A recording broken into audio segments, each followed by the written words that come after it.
you're here. Right on time, I see. We've still got a bunch of people trickling in, so we'll start soon. Excellent.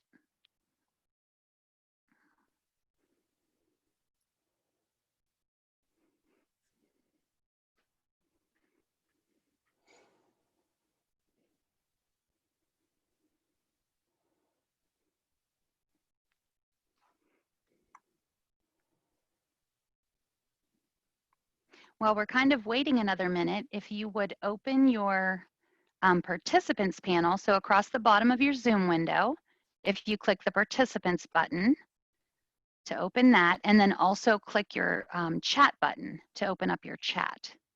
We'll be using those two things during this session. That would be great. Yeah.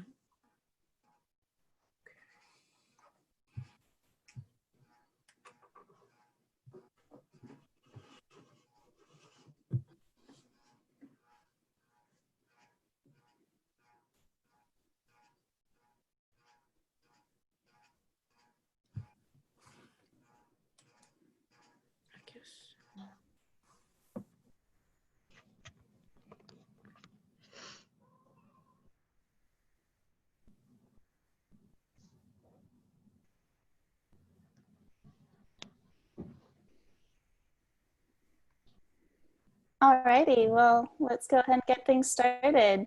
Thank you everyone so much for joining us for today's presentation, Leveraging Interactive Tools in Zoom to Keep Students Engaged. My name is Kayla Elkin, and I'm on the marketing team here at Hawks Learning. Speaker today is Lea Rosenberry of Penn State University. Professor Rosenberry is an IT training specialist and Penn State's lead Zoom trainer. She was instrumental in the university's move to remote teaching for COVID-19 and is continuing to support faculty and staff in using Zoom effectively so that virtual classes and meetings are a viable and sometimes even superior alternative to face-to-face. Prior to working at Penn State, Professor Rosenberry taught college-level math and statistics for 20 years in face-to-face, hybrid, and online formats. With over 16 years in online education, she has experience in curriculum development, creating online content, training and mentoring new instructors, and writing and facilitating online courses. Professor Rosenberry, we are so excited to have you with us for this workshop. Audience, please be prepared for an interactive session. And on that note, I'll hand it over to you, Professor Rosenberry. Thank you. Thank you so much. Welcome, everybody. Glad you're here. We're going to learn lots of things about Zoom tonight. So as we go through, we have a big group. I'll try to hit all the questions in chat. And so just fire away if you need to. We're going to talk about first just some session guidelines to you kind of see how we're going to do things or whatever. Be prepared to participate. We're going to have you do some stuff, participate in some polls and things like that. You can, it's a good idea to keep your microphone muted while you are not speaking, but if you want to ask a question, if you could put it in chat or raise your hand, if we have time, we can do a live question that way. At the bottom of your Zoom participants panel, so if you opened it up already, if not, click on your participants panel on your bottom of your Zoom window, and you should get a participants panel that looks a little something like this. As a host, I kind of have some extra icons and things that you might not have. But these down here are the nonverbal feedback icons. We're going to talk about those tonight. And so I will be having you, sometimes I'll say, you know, does anybody have any questions? Are you good to go? And things like that. I'll have you use those nonverbal feedback icons to let me know that you're good, or to let me know that I need to, you know, explain something again or something like that. And so we use those quite often. So if you have those, that would be great. If you do not see those in your participants panel, they might be turned off on your account. And I can show you at the end how to turn them on. It won't do any good to turn them on right now. Zoom works in such a way that if you have something turned off, it won't be turned on until the next time you start a meeting. So even if we would turn them on right now, you wouldn't have them right now. So that's just something to something to think about whenever you're trying to fix something or whatever if you're working in Zoom. And then the last thing is, like I said, just use that chat if you have any questions. I'll try to hit them all. If we don't have time to hit them all, then I'll follow up with you and we'll get all of those questions answered. So off we go. So this is what we're going to talk about tonight. Oopsie. Oh, yeah, record the session. Did you already got it? Great.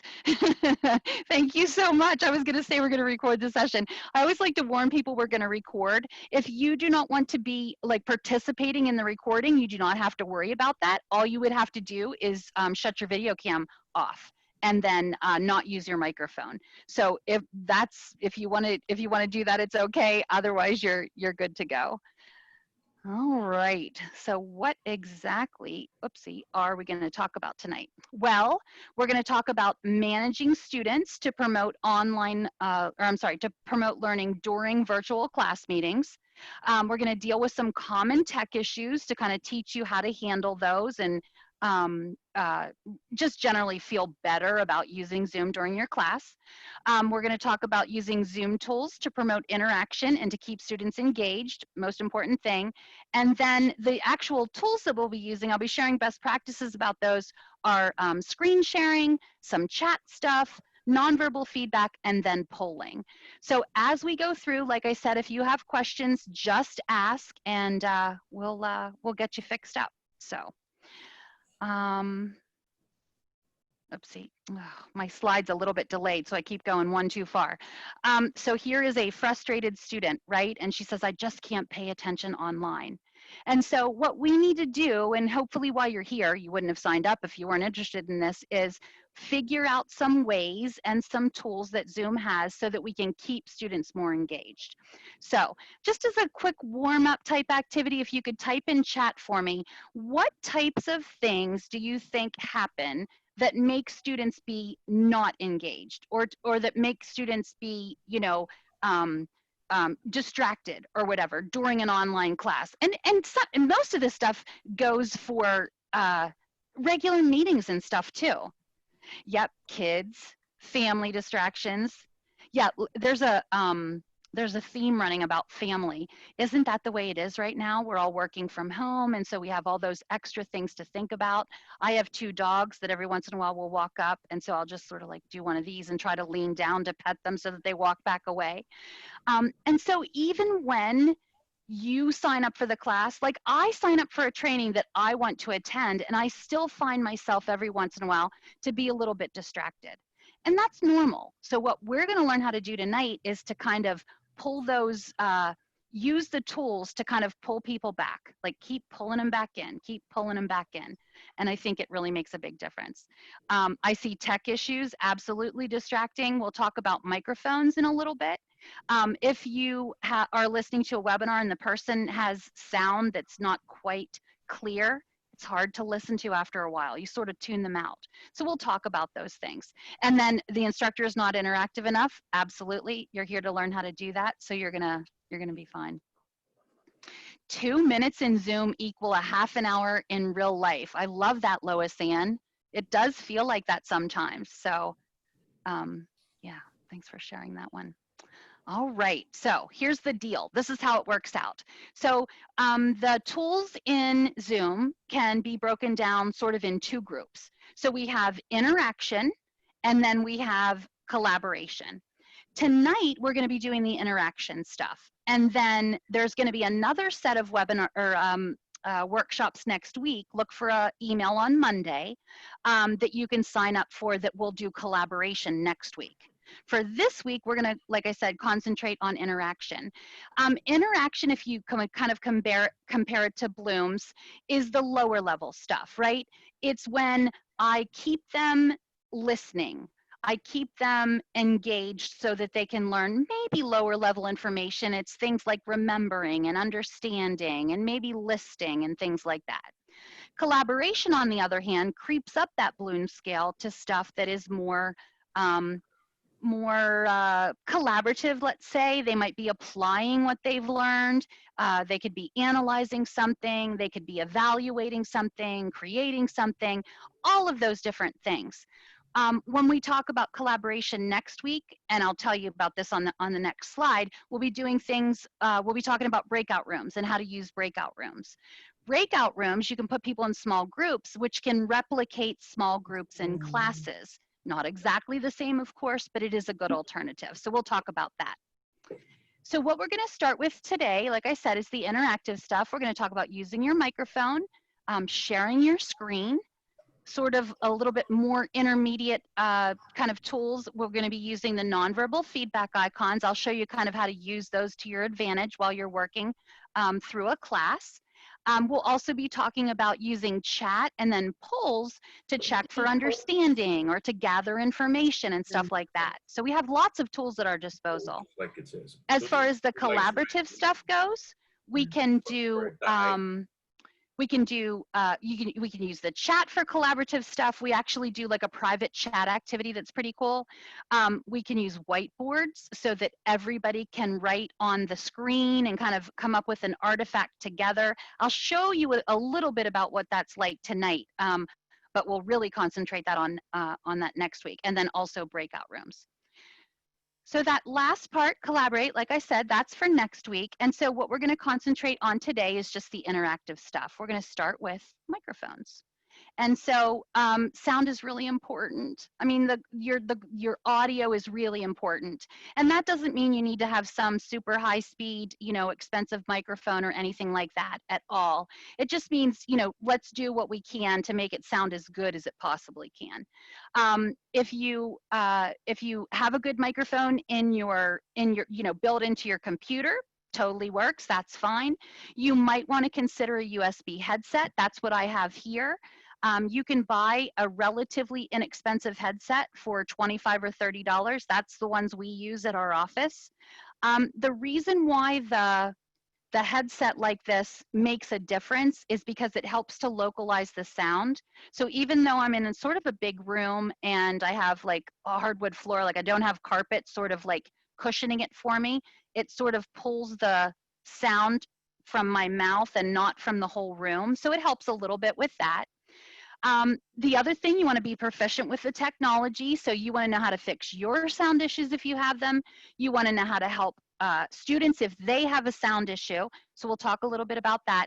And then the last thing, I was just telling, last night when we did this workshop, I told them, I was in a meeting. We have one person in our department that always harps on the fact that you should turn webcams off because it interferes with bandwidth and it makes it lower quality and all this stuff. And it's not that I didn't believe him. I just was like, okay, whatever, you know. But yesterday I was in a meeting and I learned something. The host was speaking and it was sort of like chopping in and out. You could still hear it, but it just wasn't completely clear. And so somebody told him, turn off your video, your webcam. He did that. His voice was perfect from then on. So that's just something to think about. Like if you're ever having a voice issue or a sound issue, go ahead and turn your webcam off and see if that makes a difference. Now, when you do turn off your webcam, let me show you this. You can actually upload a picture. So let me show you. So my picture is there. So that way, if I'm not like showing my face and I do have to turn off my webcam for some reason, at least they're still kind of looking at a face. So it's not so impersonal or whatever. So I can show you where to add that if you want to. So let me go back there. There we go. So that's the kind of stuff you need to do with audio. The very first thing you should do whenever you sign into Zoom is just check your audio. And the way to do that is on the bottom of your screen, over to the left, you'll see a mute, unmute. And then on that button, there should be sort of like a little up arrow right there. And I'm going to just drag mine over to show it to you live. So hello, everybody. All right, so there's my mute. And then here's this little up arrow. So I'm going to click this. And so the top area here lists all of the different microphones that I have available. So I have one that's built into my computer. I have my headset that I have. I actually have one that's built into my webcam. And I've never used that one. I guess I should test it and see if it sounds okay. Speakers, I have a choice for speakers also. My built-in ones. There's like a plug, an extra plug in my computer. I can use that, or I can use my headset again. To test whether or not the right sound components are chosen, you're going to do this right here, which is test speaker and microphone.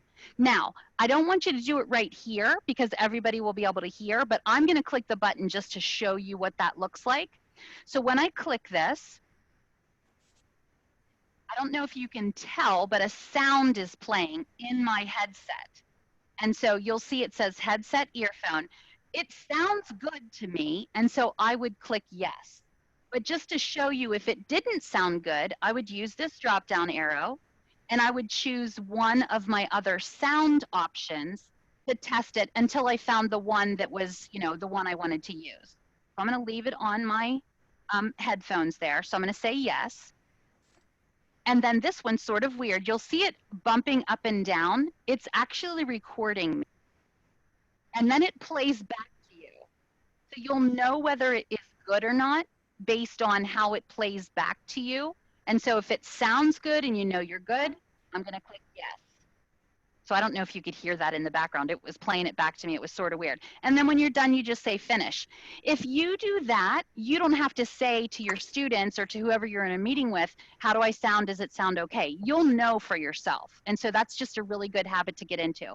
Once you set up Zoom and you do that testing, most of the time, Zoom will automatically pick up the same microphone again.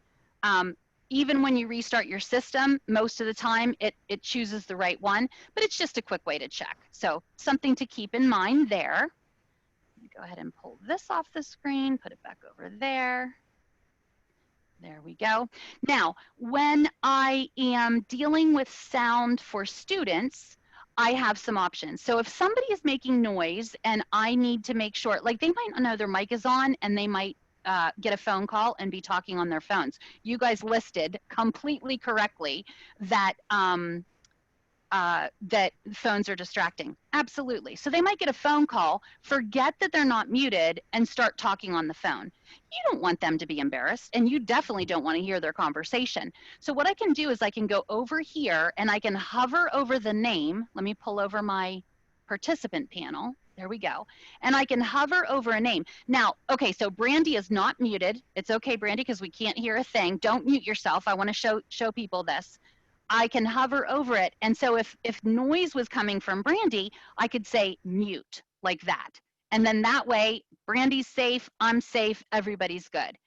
If I want to mute everybody, maybe it's a larger class and I don't know where the sound is coming from, I can click down here, mute all. And so if I click mute all, I'll get a pop-up and it puts it on the other screen for me. So let me go here. And then I can say, it says mute all participants, and then I have the box checked, allow participants to unmute themselves. It's not that I don't want people to be able to talk, it's just that I want to save them right now. And so that's what I'm doing. So I'm going to go ahead and say yes to mute everybody. Everybody's already muted anyway, so it won't make a difference, but I'll just say yes. Now I have a couple questions. How did you get the small window over your PowerPoint? I don't know what you're talking about. What small window? Oh, my small face, maybe? Or let me know, Lois. Your control. You showed us your control.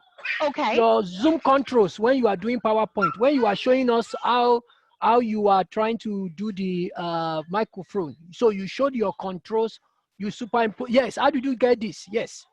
How did I get it so that you could see my Zoom windows? On your PowerPoint, yes. Yes. How did you do that? Okay, so hold on. I got to make sure I'm answering the right question because I think I know it. Wait, I think she is sharing a screen, not just, yes, perfect. That's what I was thinking, Brooke. I am sharing an entire screen, not just the PowerPoint. When I share the entire screen, that lets me drag stuff on and off. I'm going to show you how to share your screen and show you how to set that up in just a minute. So you'll be able to do that. You'll be able to make all those choices. So how did you, so you drag this from your, did you drag it from your Zoom? Yeah, I dragged it from my other monitor. Yep. Oh, you have two monitors? Yes, I have two monitors. Oh. But even still, even if I didn't have two monitors, what I could do is I could just open up another application and it would just like go to the front. Like if I do Alt Tab, I'm going to try it. I don't know if it's going to work. This is on the fly, people. Yeah, it shows on my other screen, so you guys can't see it. But if I go Alt-Tab to choose something, yeah, it didn't work. It won't show it to you. But what I can do, I can choose other, let me think. If I'm showing one screen, yeah, I'm not sure. Because what I'm going to do in a minute, there I have my Zoom window in the front now. So what I can do, actually, I know what it is. I bet you can't get other things because you're in full screen mode. If you're in full screen mode, all you have to do is hit escape to get out of full screen mode, and then it will let you kind of see the other things behind it. So that might be it. Let me show that to you whenever we're going through the menu in just a little bit. And then if we can't figure it out, I'll stay after, or you can send me an email and we'll figure it out. Thank you. No problem. No problem at all. All right, so that is what you do with participants. So again, if you want to do something with one participant, you're gonna choose the participant up here. If you want to do something with all participants, you're gonna use down here. You'll see I have some other options here. I can, enable a waiting room. I can lock a meeting. I have these things. We'll talk about those in a little bit. But again, individual stuff up here, whole group down here. So that's kind of the difference between those two. All right. As far as best practices for communication and things like that, decide how you want your students to communicate. So do you want them to use the chat? Do you want them to use their microphones? Whatever it is, you decide, and then you tell them, right? Give them the ground rules. I think students and people in general, they want to do the right thing. They just need us to tell them what the right thing is. And then, luckily enough, in Zoom, if we have anybody who's sort of like not following the rules or not doing what they're supposed to do, we can use those controls again. So just let me show you this really quickly again. If Amy, poor Amy, is giving us a hard time, I can go over here to the more, so I hover over Amy, I go more, and I can actually put her in the waiting room. So I can kind of remove her without kicking her out of the meeting if I wanted to do that. We all know Amy is perfectly fine, but I'm just saying. So you have options for if somebody gets, sort of unruly or, does something that they're not supposed to. We've all heard about the Zoom bombing stuff. And so it's just something we have to be aware of. All right. So review the guidelines. So on the first slide that I showed you, where I said, session guidelines, make a little set of guidelines for your classes, and then just use that to make sure that, that kind of like as a level setting at the beginning of the thing. Joel, I can make them available. Absolutely. Yep. And then last is just don't feel bad about repeating those instructions, right? Again, people like to do the right thing, so as long as we just train them right, and so, just keep reminding them how you want them to communicate, again, whether it's chat or microphone or raise your hand, just keep doing that, and they usually do exactly what we want them to. So fingers crossed anyway, right? A couple more things to think about as far as voice goes, right? So you want to be friendly, right? And you want to be personable. That doesn't mean you have to be perky or kind of even maybe energetic. It just means you want to be approachable, right? You want students to know that they can talk to you and if they have a question and things like that. So just keep that in mind. As far as pitch goes, I think somebody said people tune out because they're sometimes the speaker is monotone, right? So you want to kind of go up and down a little bit if you can. Same thing goes with volume. Every once in a while, I would sort of lower my voice and not really whisper, but just lower my voice. And it's like when something changes, right? People sort of focus in and they come back and it's like, okay, what's she saying? And so that's just something to think about as far as, you want to make sure your voice isn't too loud or isn't too soft, but you can also use it, like I said, for a little bit of emphasis. And then last, this is the one that people usually have the biggest question about. Like if they think if they have a doubt about their voice sort of abilities or whatever you want to call it, most people think they're either too fast or too slow. So that's just something to think about. I'm definitely a fast one, I get it. And so that's just something to think about. Our next activity is going to be something with the nonverbal feedback icons. So I'm just going to use this as a way to kind of show you an example. So I'm bringing over this participant panel again, okay? And so on your participant panel, you should have, you probably have a raise hand icon here, but then you should also have a yes, a no, a go slower, a go faster. Okay, so here's what I want you to do. I want you to choose which one of these you think is most, not troublesome, but the one that you worry about, if you do. Choose the one you worry about the most, whatever it is. For tone, give me a green check. For pitch, give me a red X. For volume, give me a go slower. And for rate, give me a go faster. So I just went 1, 2, 3, 4 right across there. Okay, so I want you to see what's happening there. This is sort of a twofold kind of thing. So I can see the numbers, like you guys on your end, so the students, right, will be able to see like who said what because it'll be beside the person's name. But as the host, I can see the numbers down here. So I have 5 people that said yes, 3 people that said no, 6 people, 23 people, like that, right? It's a quick way to sort of do a quick poll or a quick kind of like, maybe I would say, I always tell people I'm a recovering math teacher. Maybe I would say to my students, you know, if you want to see example 15, give me a green check. If you want to see example 25, give me a red X. Maybe I only have time for one more. So it's just a quick way to get them to say, you know, kind of a on the fly type of what they would prefer. If I have them do it in chat, I sort of get a vision of it, like, okay, you know, yeses and nos, or whatever. But this way, I can actually see a good count. And so that's just another way we can use this participant panel. Plus, by asking students to check something or to answer a question or something like that, uh-oh, Susan says she can't hear me. We're going to use this as a perfect example of how to troubleshoot. So I'm going to do this right live in front of everybody.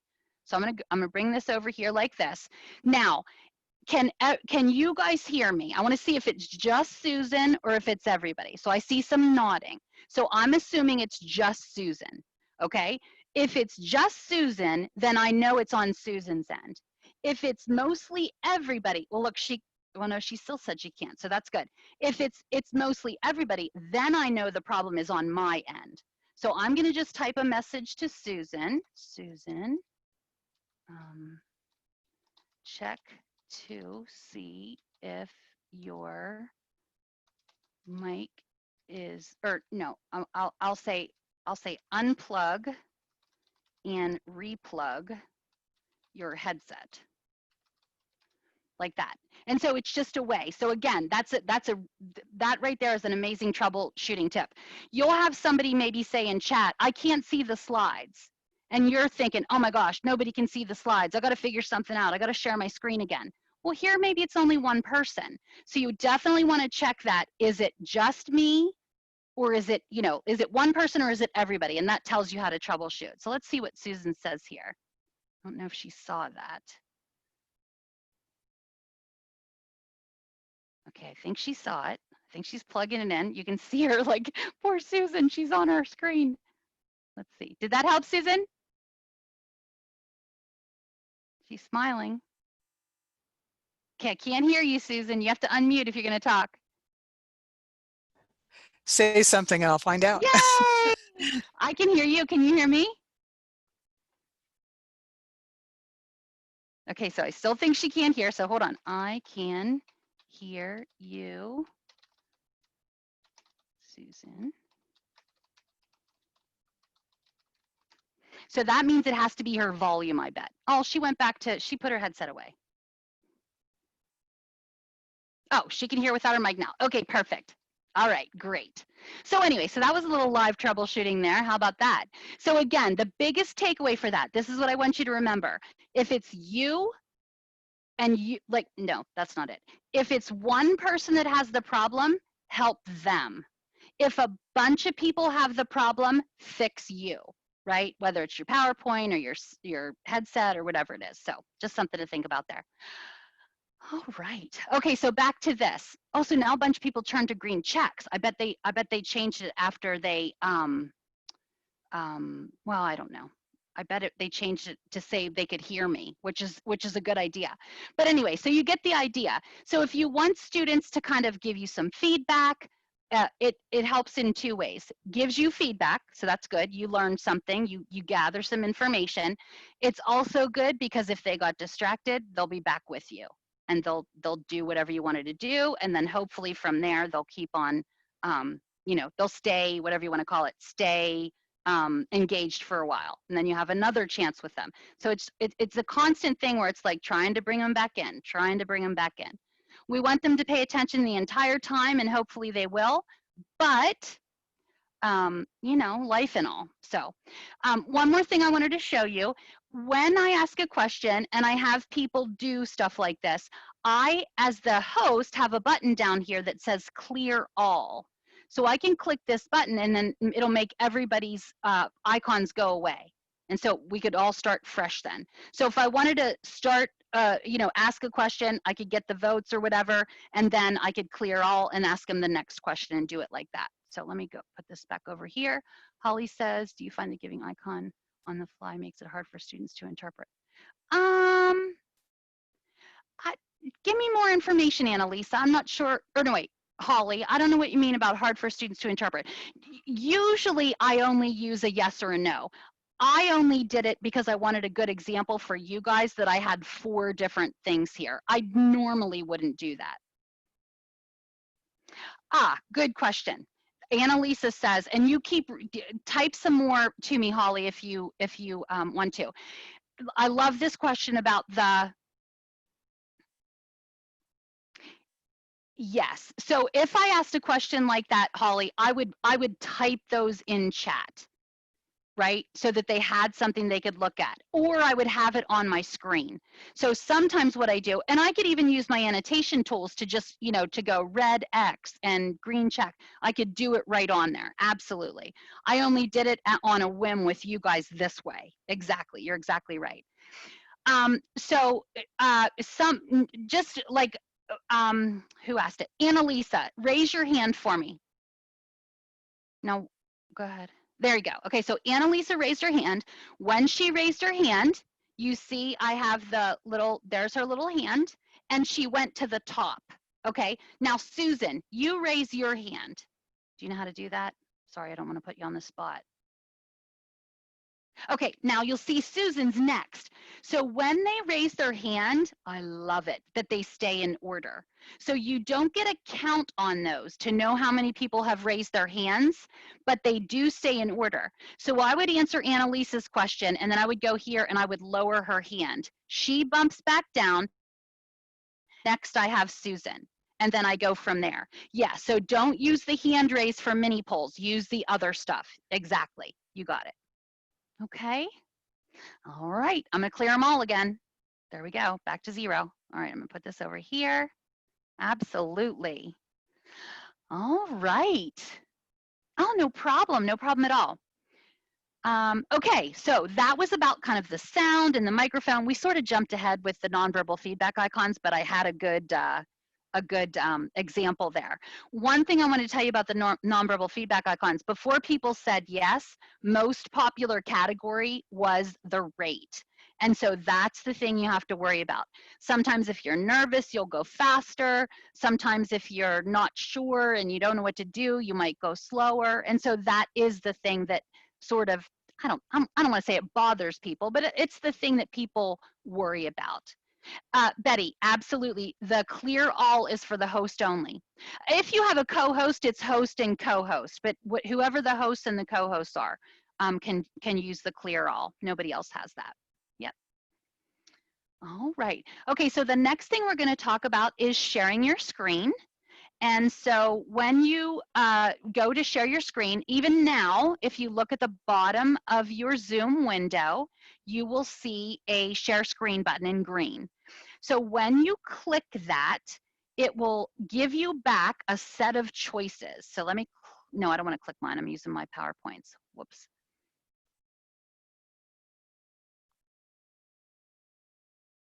Yeah, when you clear all, then all of those nonverbal feedback icons disappear. Exactly. Yep. So when I click the green screen share icon, I get a screen or a window that shows all my options for screen sharing. The very top row are the things that are device based. So if I want to share an entire desktop, or if I want to share if I have a second monitor, or if I want to share a whiteboard, or if I want to share my iPhone or iPad. The second row and beyond, those are things that are application based. And this is what you guys were asking about before, I think. So if you share a PowerPoint, then or anything. So right here I have Google Chrome, I have Snagit, I have Microsoft Teams, I have an Excel document. If I chose any of those, I would be sharing just that thing. If I said, you know, if somebody had a question and as a math teacher, I wanted to show them my calculator, so I would drag my calculator over. If I were only sharing an application, even if I put something in front of that, they would not see what was in front of that. They would still only see that Excel document or whatever it was. So if you want to share multiple things, then you want to make sure and choose an entire monitor like that. And yes, you can share sound. Listen, so this is great. So Mark says how many monitors are optimal. Isn't it crazy? Like our little laptop screens used to be enough. And so now I have like a monitor and I have a second monitor and I also have my laptop screen. It's just like, as far as optimal, if you can have two, that would be fantastic. What I do is I use one as my PowerPoint and then I use the other one sort of as my work monitor. And if you remind me at the end, I'll show you kind of how I arrange my work monitor. It's just I have my Zoom window there, I have my PowerPoint presenter view, I have my chat, my participants panel. And so if you remind me at the end, I'll show you that. Yes, you can share sound. Hang on one second about that. I'll track all participants. So if a host or a co-host actually raises or chooses a yes or a no, it does count. Yep. Okay, so I'm going to choose to share my whole screen. So I'm going to choose my desktop up there in the upper left-hand corner there. If you're going to share sound, like maybe you're going to do a video clip or something like that, you want to check these two buttons at the bottom. You want to check share computer sound, and you want to check optimize screen share for video clip. What that does, we've all been in a meeting, maybe not recently because people are getting really good at all this stuff, but we've all been in a meeting at some time or other in our lives when somebody tried to play like a video clip or something like that. And the way you got to hear it is through that person's mic. And so you kind of heard it, but it was really low and, you know, stuff like that. If you let Zoom use your sound, right? If you let Zoom share your computer sound, it will give you a really nice clear sound. It'll sound just as good to the people in your meeting and your students as it does in your own headset or in your own, you know, if you're listening to the speakers or whatever. So if you want to do that. Now I have to caution you because if you do that and you get notifications about email or anything like that, they're going to hear all that stuff too. So make sure you you close your email if you're going to use that, and then you'll be good to go. I can show you later where to update your software. I can just type the link in right now. It's just zoom.us and then whoopsie /download. So that's where you can download it. But those have been there for a long time. So I bet I know what the problem is, Mark. There's a setting in the Zoom desktop application that I can show you later if we have time at the end, and if not, you can email me, that gives Zoom control of 2 monitors. Okay, even though I'm using 2 monitors, I don't let Zoom do both of them. Okay, and so I can show you what, then that might help too. Yeah. Oh, I'm sorry there's a lag. I don't have a lag when I do video, so I'm not sure what that's about. So we could check that. And yes, you do have to turn on nonverbal feedback icons in the settings. And again, I can show you that later. I'm going to take you to the settings to show you polls anyway. And so I can just show you that really quickly at the same time. So again, if you're going to share sound, you click these.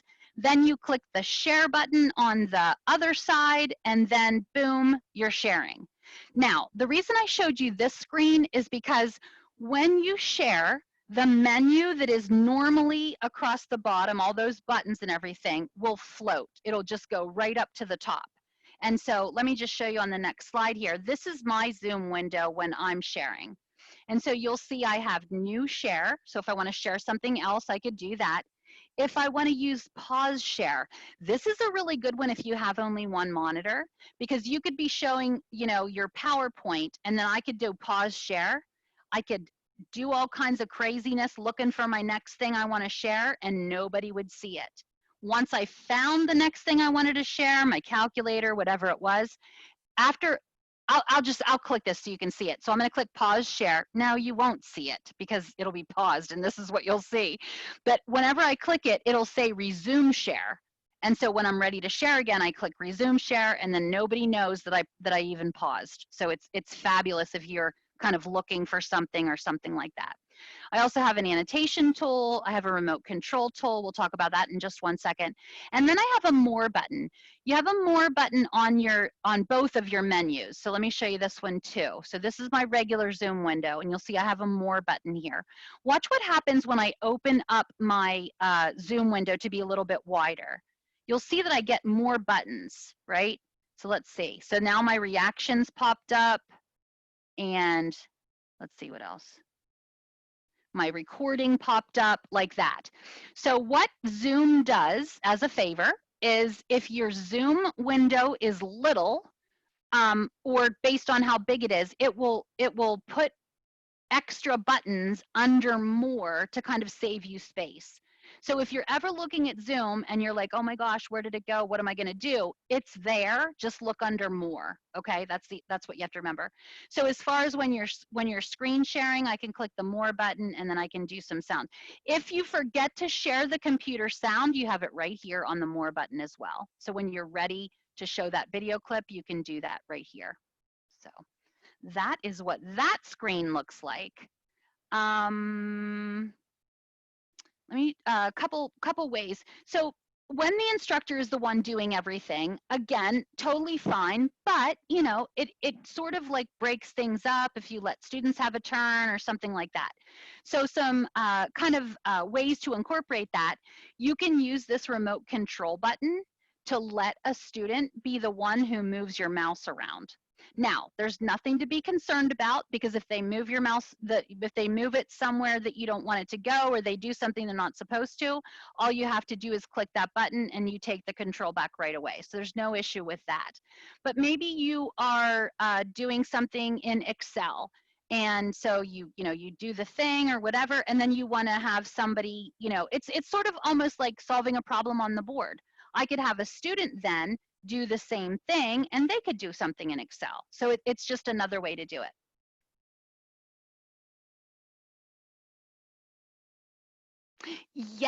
Yes. So sometimes when you're on a single monitor, there's actually another setting that says show, what does it say? I forget what it's called.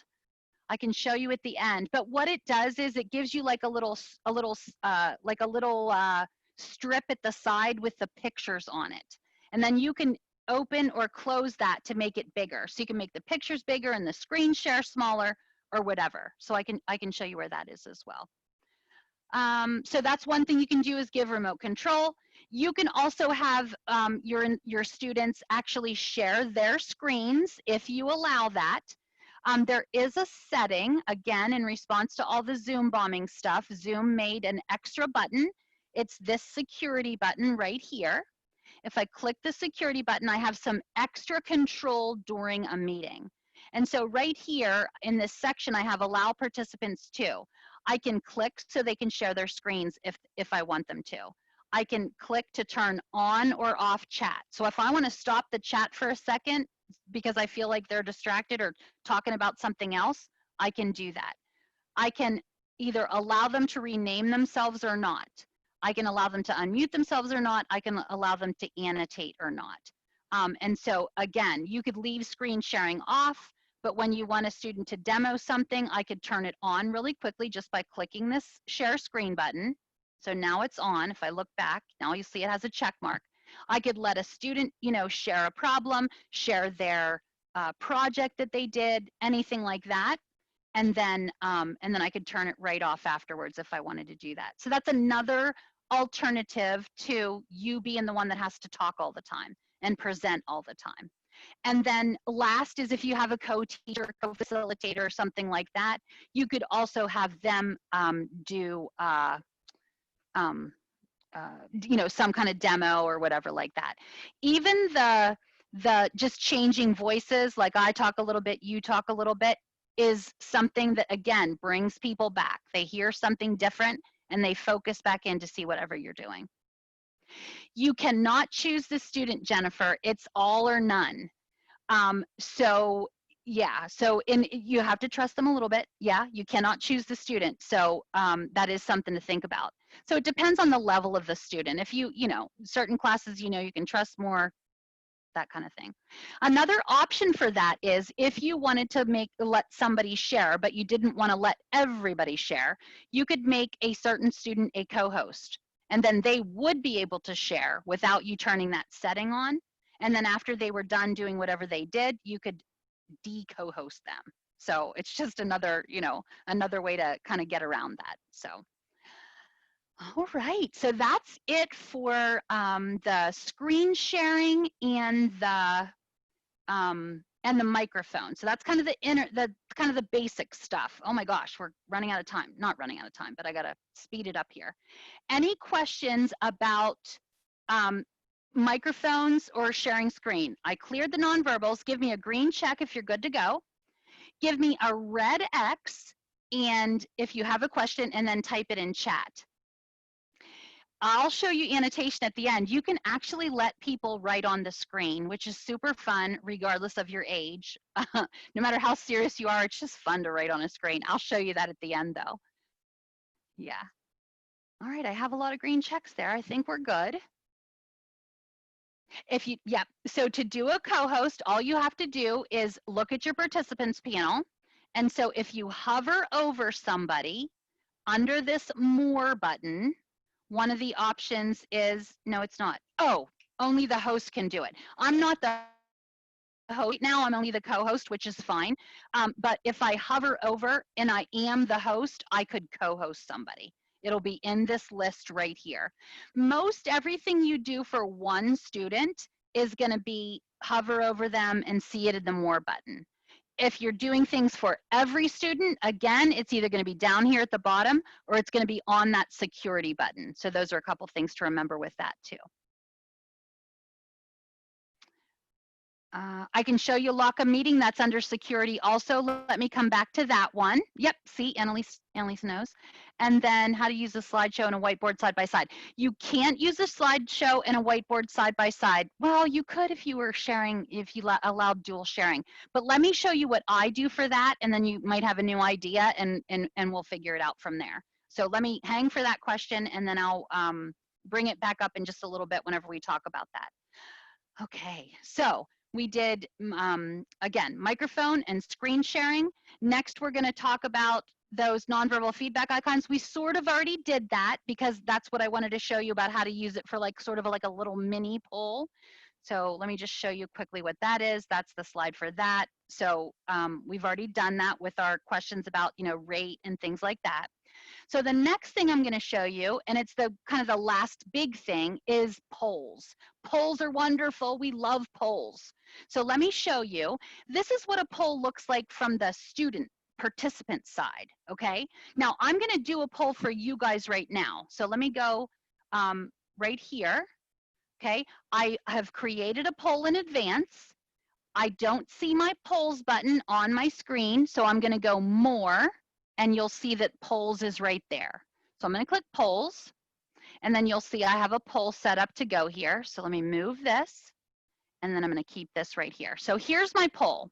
So when I want you guys to be able to complete my poll, right, I'm going to click launch poll.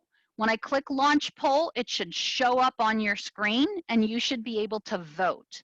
When you do your vote, you'll make your selection, and then at the bottom you'll have to click submit. And you might have to remind students about having to submit. So I'm going to go launch.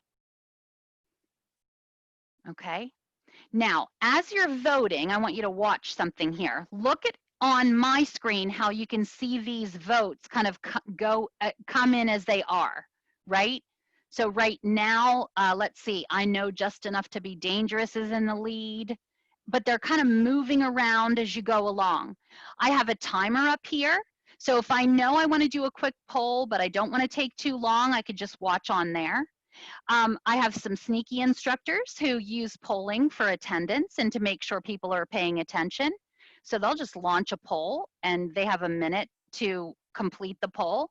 And if the person doesn't complete the poll, then maybe they walked away. So it's just, like I said, another way, again, not that we're going to be sneaky, but you know what I'm saying. It's just another option that you have.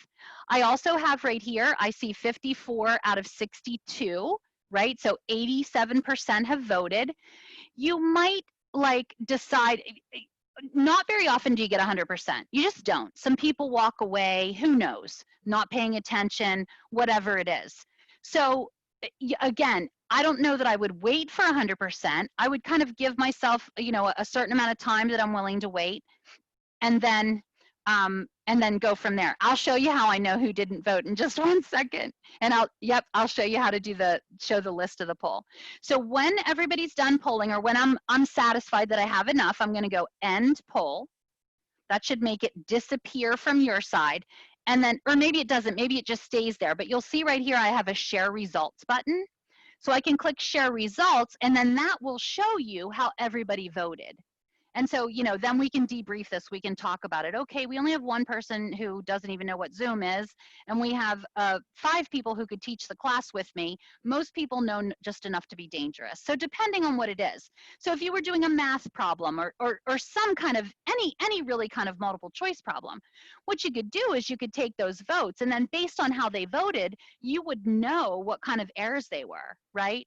I know they get a specific answer if they use a negative instead of a positive by mistake, that kind of thing. So you can kind of use it for that. So that is how you launch and do a poll. I'm going to take you to Zoom to show you how to create a poll. So here we are at Zoom. Now I'm just at zoom.us, right? I'm just at my main Zoom account. Here, let me make this a little bit bigger. There we go. And I'm on my meetings tab. When you go to Zoom, most of the time you'll land on your meetings tab. And so I'm just going to look. I have these, you know, bunch of meetings that I've pre-made or whatever. I've had them. So I'm just going to click. Let's do Math 10 Section 1. So I'm going to click this one. And that'll just take me to my meeting details. Now what I can do is I can scroll down here and I can edit this meeting if I want to. But what I really want to do is, I see right here, it says you have not created any polls yet, and I can add a poll right here. So I'm going to go ahead and add a poll. And then this is what it looks like. Now, somebody said, how do I know who answered and who didn't? Well, right here, I have this button. The default is that it's not checked. So it is not anonymous right now. So I can enter a question. Now you want to put a title in here, because if you don't and you have more than one poll, it'll just say question 1, question 2, and you won't know which is which. So put a title so that whenever you're choosing which poll you want to launch, you can do that. So I'm going to put a title up here. I'll just call it Zoom Experience, kind of like the one that you guys took. And then I don't want it to be anonymous because I want to show you guys some stuff. I'm going to type my question here.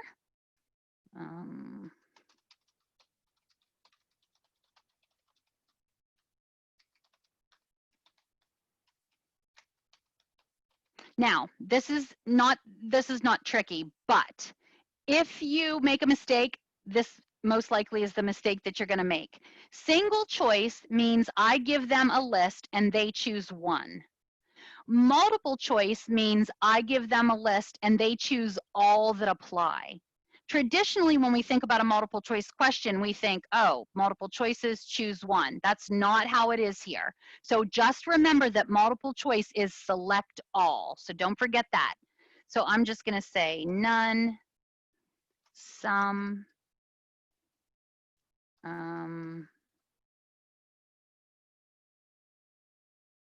lots. Okay. Now from here, I can go down here. I can either add another question at the very same time. So whenever I launch that poll, they would have more than one question at one time. So I could do that by adding a question right here. I'm not going to do that right now though. So I'm going to say save. And then you'll see my poll is right there. So there's my Zoom experience poll. There's my question. I can edit it or I can delete it. If I want to ask more than one question, but I want it to be like one in the middle and then one at the end or something like that, I would just add a second poll. You can add up to 25 polls with up to 10 questions each. So you could literally ask 250 questions. So wow, but you could do it if you wanted to. So that's something to think about right there. Now, in order to be able to do polls at all, you have to have polls enabled on your Zoom settings. So anytime you want to check your Zoom settings, over here, you'll just go to your settings tab. So I'm just going to click settings. Now, there are tons of Zoom settings, and if you've never been here, you need to look at them just so you know what's available. I'm just going to scroll down for a little bit. These are all settings, right? Tons and tons of settings. But I'm going to go down to find polls. There we are. So there's polling. And so you just want to make sure that polling is turned on. There's several options that if you don't turn it on, you won't have the option. Even if I don't know if I'll ever use a poll, I should turn it on so that I can use it if I want to at some point. Doesn't force me to use it, but you get the idea. I have a couple questions here. Let me see. Brooke says anonymous is the only option if you do not have participants register. Even if they don't register, you'll still have whatever they signed into Zoom with. So whatever their name was or whatever. So it doesn't have to be anonymous. Even if you don't have them register, you can use polls. And I'll show you that in just 1 second. You can cut and paste questions, although it's not really very user friendly. But what you can do, I don't know what you're using, like if you're using Canvas or Blackboard or any of those, there is actually a Zoom learning tool. In the Zoom learning tool, you are able to upload polls from a CSV.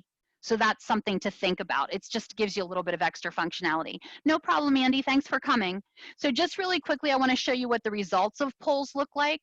So up here at the top, I have reports. And so two things I want to show you here. So first of all is usage. Nobody mentioned it tonight, but people talked about it last night. I actually can do a kind of an attendance report from here. And so if I go to one of my meetings, let me increase my dates here. There we go. And so I can go to one of my meetings. And so here I had 4 people attend this meeting. These aren't my classes. These are just like generic meetings. So I'm going to click on that. And so there are the 4 people that attended my meeting. And so I can actually click export with meeting data, which I can do that, which I love. It'll add the date and time and stuff like that. And I can also show unique users. I don't know if you can notice, but there's 2 of me down here, right? If I click show unique users, it puts it into 1. So that way, if somebody gets bumped out of your meeting and comes back in, they won't count as 2 people. So that's really handy. And then you can just export it and do attendance from there. So that's a quick thing. But what I really wanted to show you here was polls. So I'm going to go back to reports. And then under meeting, you'll see I have registration reports and I have poll reports. So I'm going to click that. I'm going to go to poll reports. And then I'm going to increase my dates again because I have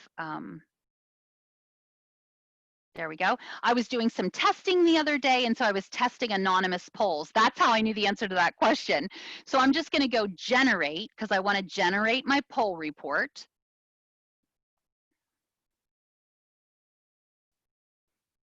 And so then it generates them for all the meetings that I had that day. So I'm going to say download. Which one do I want to download? think this one. Download it. And so then you'll have to save it somewhere, just like you normally do with a download. And you have to open it. I promise it's worth it. There we go. And so you can see, I'm just gonna open this up. There we go. And so you can see the number of users is listed in the first column, name is listed in the second column, email, the date and time submitted, what the question was, and then what the answer was. Now this was super generic, there's not a lot of results here, but it'll really do this for all your students. So if you do it that way, you can grab that information this way, and it really seems to help. Gives you another source or whatever. So no problem, Andy. Let's see what happens when you add a poll to a recurring meeting. Can you reuse the poll? Bingo, absolutely. You can reuse the poll every time if you want to. Yep. That's why it's important to kind of put a like a title to the poll. Maybe you won't use them all every time, but you want to keep them all together with that meeting. And so that's something to think about right there. So. All right, quickly back to the PowerPoints. We're almost done here. Let me see. All right, we showed you that one live. Okay, polling. You have to enable polling to be able to create polls. So if you won't, you just won't be able to. You have to create them in advance, but this just happened this week. Everybody should be happy. If you have a poll, now I don't have the option on, I'm in Hawk's room right now, but I have the option in my own Penn State room. So it probably just means it's not updated yet for Hawk's, which is totally fine. But I'm gonna go more and polls again. What happens is, nope, that's not what I want. Yeah, relaunch poll, continue. Yeah, it's not gonna let me do it because I already did it. But the point is, on your poll screen, right here, you'll have an extra little button that says edit. And when you click edit, it will allow you to create a poll on the fly and it be available in the meeting. Only caveat is you have to have at least one poll created in advance to even have the poll button in your meeting. So create a generic one in advance so you always have it, and then you can add them on the fly if you need to. And then the other one is test before your session. Again, if you make a mistake, it's going to be choosing select all versus multiple choice. So just be careful of that. Make sure you do it right and you'll be good to go. And that, my friends, is one more thing. Questioning stuff, right? Questioning tools, checking in with people and stuff like that. You can use polling to do knowledge checks and to gather data and things like that. Don't forget, you can also use those nonverbal feedback icons. So it just depends. If you want to have the data for later, then of course you'd want to use a poll. But if it's just a quick on the fly thing, you can totally figure out a way to do it, either using chat or those nonverbal feedback icons. And then the next thing I wanted to show you just really quickly, and then I promise I'm done. So we're not going to actually do this right now, but what I do instead of using a whiteboard is I actually just set up a PowerPoint the way that I want it, and then I can have people write on it from there. If I use my annotation tools, what I can do, this is my annotation toolbar, and you guys can do this too. I can click text right here if I want to. I can go format, and I just made the font a little bit smaller so that I make sure that it's not too big. But what I can do, I can select something from somewhere else. I can go over here and I can actually just paste it right onto my screen. And then as the host, what I can do is I can rearrange people. Like I could have everybody share ideas. As the host, I could rearrange stuff so that people aren't writing on top of each other and stuff like that. So just another thing to think about. Again, depending on the students and the level and everything like that, if people are doing what they're not supposed to do, all I have to do is security button. Whoopsie, I have to get my mouse back. Security button, turn off annotations, and then they would lose their annotation menu completely. And then after I turned them off, I would just go like this and go clear all, and I'd have a blank screen again and I'd be good to go. So just another thing to kind of think about.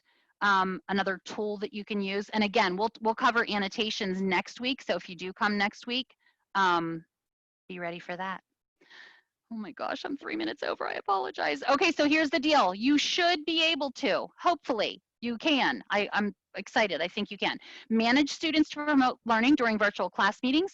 Deal with some common tech issues, hopefully. Use those Zoom tools to promote interaction and keep students engaged. And then hopefully you remember some of those best practices for chatting and polling and screen sharing and things like that. So thank you guys so much for coming. If you have questions, feel free to put them in the chat. In fact, I'm going to put my email in the chat. It's easy. It's just leah@psu.edu. Feel free if you have a question to email me. Again, it's just leah@psu.edu. What else am I going to say quickly? Yeah, that's all. Come register Monday morning for next week.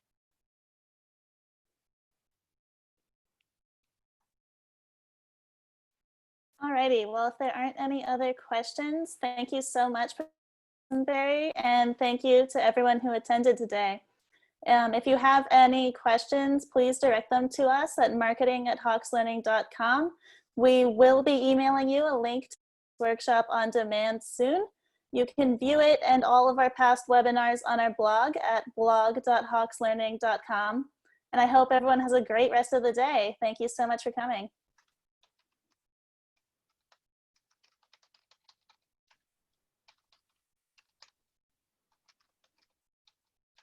Yeah, so leah@psu.edu if you have any questions, and I'll help you out. So hope to see you next week. Thanks, everybody.